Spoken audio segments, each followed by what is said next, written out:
Bismillahirrahmanirrahim. Assalamualaikum warahmatullahi wabarakatuh. Alhamdulillah, wassalatu wassalamu ala rasulillah wa ala alihi wa sahbihi wa mawala.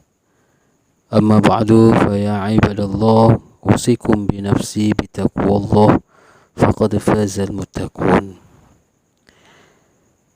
Hadirin kaum muslimin sidang jamaah yang berbahagia,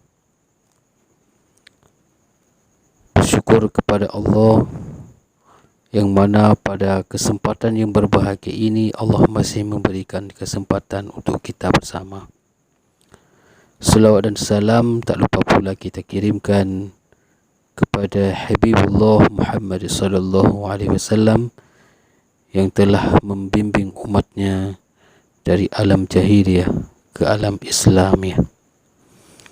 Hadirin kaum muslimin dimanapun kita berada yang tentunya mendengar suara kami, pada kesempatan yang berbahagia ini marilah kita melihat 5 contoh dosa jariah menurut Al-Quran.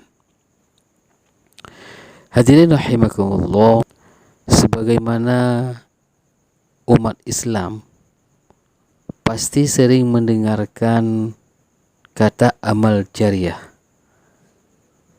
Amal jariah ini yang akan terus mengalir meskipun kita sudah meninggal dunia.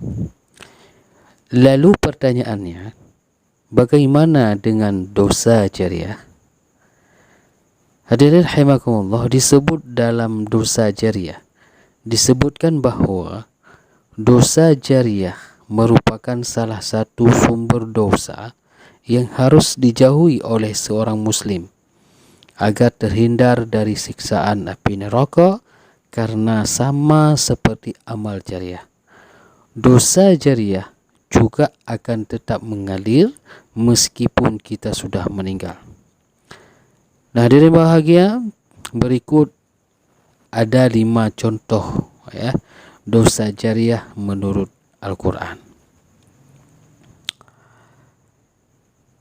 Dosa jariah adalah dosa yang akan terus mengalir pada diri seseorang sekalipun orang itu telah meninggal dunia. Dosa yang akan tetap ditimpakan kepada orang tersebut sekalipun tidak lagi mengerjakan perbuatan tersebut. Nah, sebagaimana Rasulullah sallallahu alaihi wasallam pernah bersabda, barang siapa yang memprakarsai barang siapa yang memprakarsai sesuatu keburukan dalam Islam, ia mendapatkan dosa keburukan itu sendiri sekaligus dosa yang meniru perbuatannya itu, tanpa berkurang sedikit pun dosa-dosa mereka.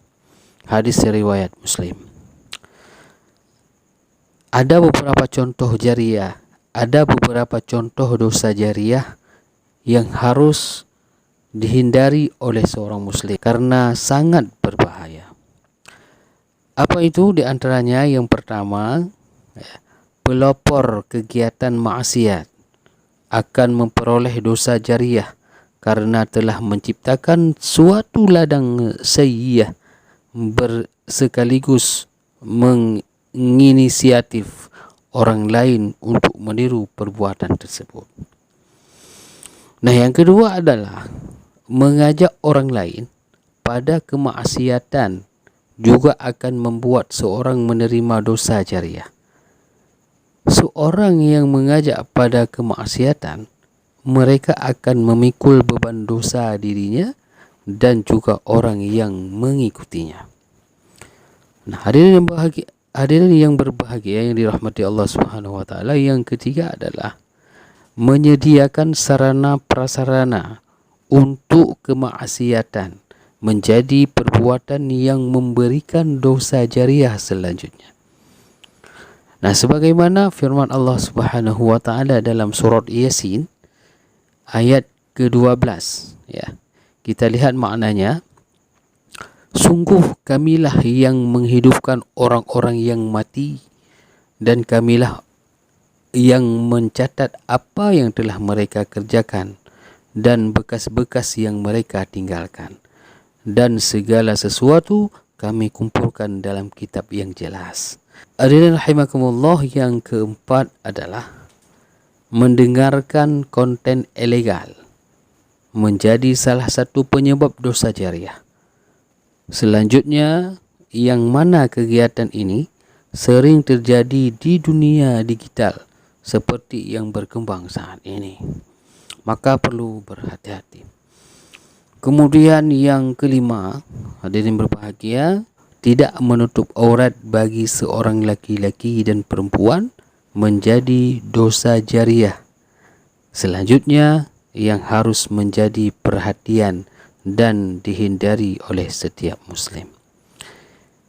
Itulah 5 contoh dosa jariah yang harus dihindari oleh seorang muslim agar kita selamat dunia dan akhirat. Wallahu a'lam bishawab. Lebih dan kurang mohon diperbanyakkan maaf. Usikum binafsi bitaqwallah. Wassalamualaikum warahmatullahi wabarakatuh.